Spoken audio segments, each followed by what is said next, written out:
देखा next students जो जी कि विगत 5 वर्ष हम ट्यूशन को आसछंती षष्ठ श्रेणी षष्ठ सप्तम अष्टम नवम यहाँ दशम श्रेणी 4 वर्ष पर पंचम वर्ष रे दशम श्रेणी से पढ़ुंट बहुत दूर दूरांतर से साइकल लेके आसती पाखापाखि 10 किलोमीटर्स दूर कहीं एठी 4 वर्ष भितर किसी ना किसी रिजल्ट बहुत भल भाव मिली आम यूनिक ट्यूशन सेंटर रो स्टाफ मानकर टीचिंग प्रोसेस रु से भल रिजल्ट करि पारिचंती टीचिंग प्रोसेस तांको भल लगी से एते दूर आसिक पहुँची प्रत्येक दिन ठीक टाइम रे आसी पहुँचती। वर्तमान देखा इंग्लिश रे जे कि नवम श्रेणी पर्यंत बहुत वीक थिले क्वेश्चन आंसर भी लिखि पारंती नाही पनिशमेंट शिकार भी होती। तो आज देखा 10 क्लास रे तांकर केमती कौन 1 मंथ भितर केमती कौन इम्प्रूवमेंट होती मुहर आम आज शुणी नवा। तुम ना कौन कहल?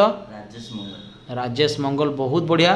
तो तुम्हें जो a letter to God English रो फर्स्ट चैप्टर तुमको बुझा जाइतिला तुम्हें भल भाव में प्रिपेयर कर देछ। Very good. देखा कहल देखी who was Lincho where did he live? Lincho was a farmer and he had great faith in God. He lived in a solitary house on the top of a low hill. His house was only one in the entire valley. From his house, one would see the river, the field of ripen dotted with flowers. बहुत बढ़िया answer देचो। भारी खुशी लगिला तुम मोर आज answer शुणिकी। मु आशा करनथली केबे जे एते improvement तुम भीतर आसीबो। बहुत बहुत धन्यवाद तुमको। यही भाया पढ़ा जारी रख। आगामी दिन में आमर आशा अच्छी आम ट्यूशन रे गौरव बचेकी रखिबो। Next question.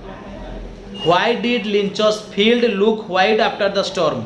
Suddenly a strong wind began to blow along with heavy rain and very large hailstones started falling from the sky. The strong wind turned into a storm. The hailstones rained for an hour. After the storm, the field was completely covered. The hailstones so the field looked white after storm. Very good. बहुत बढ़िया answer देच। तुम बहुत बहुत धन्यवाद। मु आउ मो हाथ दुईटा को जोड़ी रखिपारु तुम ताली देकी स्वागत जनाऊँगी। एमती पढ़ा जारी रख। दशम श्रेणी तुम भविष्य उज्जवल हम। पढ़ारे टिके 24 आवर रु तुम daily habit with tuitions with extra activity को छाड़ी मिनिमम 4 to 5 आवर्स वर्तमान पढ़ारे टाइम स्पेंड कर। बहुत बहुत धन्यवाद। तुम ना कौन? प्रीतम कुमार बेहरा। बहुत बढ़िया। कौ स्कूल पाठ पढ़ुच? Town school Baleshwar. अच्छा शाबाश। तो तुम्हें कौ क्लास रु यूनिक ट्यूशन सेंटर रे पढ़ी आस? 8 क्लास 8 9 वर्तमान 10।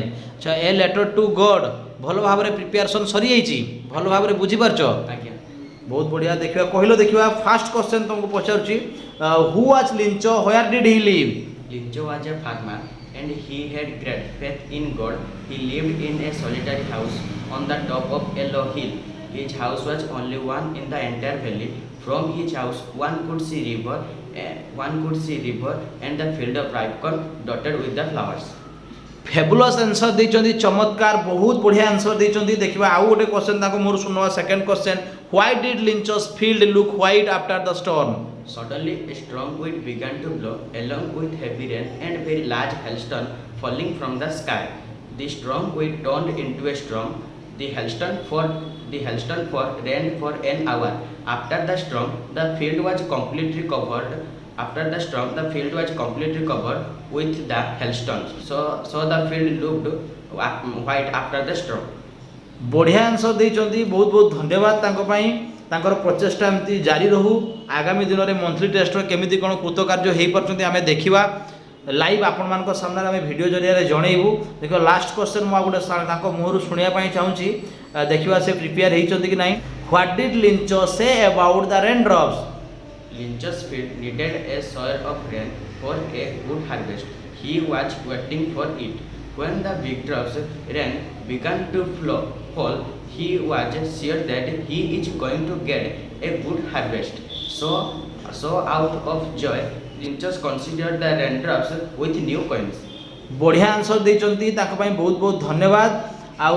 से गोटे गुड स्टूडेंट पाठरे बहुत परिश्रम करती मैथमेटिक्स इंग्लिश साइंस बहुत बढ़िया परिश्रम करती आशा अच्छे आगामी दिन में बोर्ड परीक्षा रे बहुत भल रिजल्ट करी आम ट्यूशन रे गर्व आ गौरव को बंचाई रखिबा सहित निजर नाम को भी आगो को बढ़ेबे यह आमर आशा तो तांकर प्रचेष्टा जारी रहू यह आमर भगवान को पाखरे कामना बहुत बहुत देखिबा आमर 10 क्लास रो आउ जने छात्र तांकर परिचय सहित तांको मुहरु आमे किछि क्वेश्चन आंसर सुनि नवा फर्स्ट चैप्टर रो क्वेश्चन आंसर सुनि नवा कहलो तुम ना कोन अबोक्से दास अच्छा तुमे को स्कूल पाठ पढ़छो टाउन स्कूल वाले टाउन हाई स्कूल बहुत बढ़िया देख कहलो देखिबा केतरा आइबे तीनटा बहुत बढ़िया देखिबा कहलो देखिबा who was Lencho where did he live Lincho was a farmer and he had great faith in God.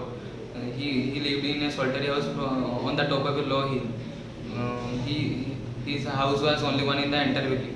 From his house one could see the river, the field of ripen dotted with the flowers.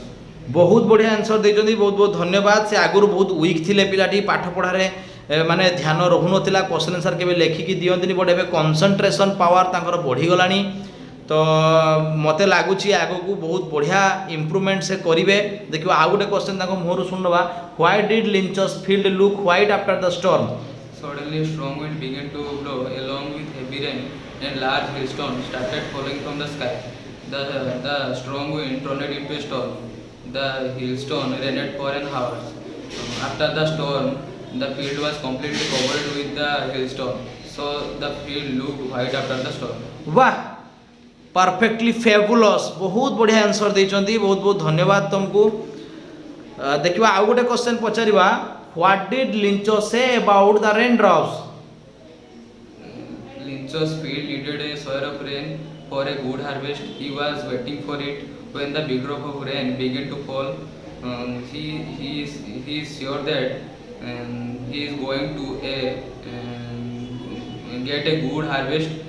So out joy Lincho considered the raindrop with new coins. वाह बढ़िया बढ़िया answer देइछन्ती बहुत बहुत धन्यवाद तुमको नवकिशोर दास तो तुम्हें आशा अच्छी तुम्हें आगु को बहुत बढ़िया इंप्रूवमेंट करबो एमिति प्रचेष्टा जारी रहू आगामी गोटे सप्ताह भितर आम मंथली टेस्ट होगा जाऊँगी आशा करुँची 50 मार्क्स रु तुम्हें 45 रखिया सक्षम हो पार तो यही प्रचेष्टा जारी रख बहुत बहुत धन्यवाद नमस्कार आम दशम श्रेणी आउ जड़े छात्र तांको मुहरु तांको परिचय सहित तांकर पाठ पढ़ारे केमती प्रिपेरेसन करिसेंती गोटे मास मध्य तांको मुहरु आम शुणी नवा देखिए तुम ना कौन कहल रजत कुमार दास रजत कुमार दास बहुत बढ़िया तुम्हें कौ स्कूल पाठ पढ़ुछ स्कूल बालेश्वर अच्छा तुम्हें a letter to God English रो जो फर्स्ट चैप्टर तार सब क्वेश्चन आंसर प्रिपेयर कर दीच बहुत बहुत धन्यवाद देखिए स्टार्ट करो who was Lencho where did he live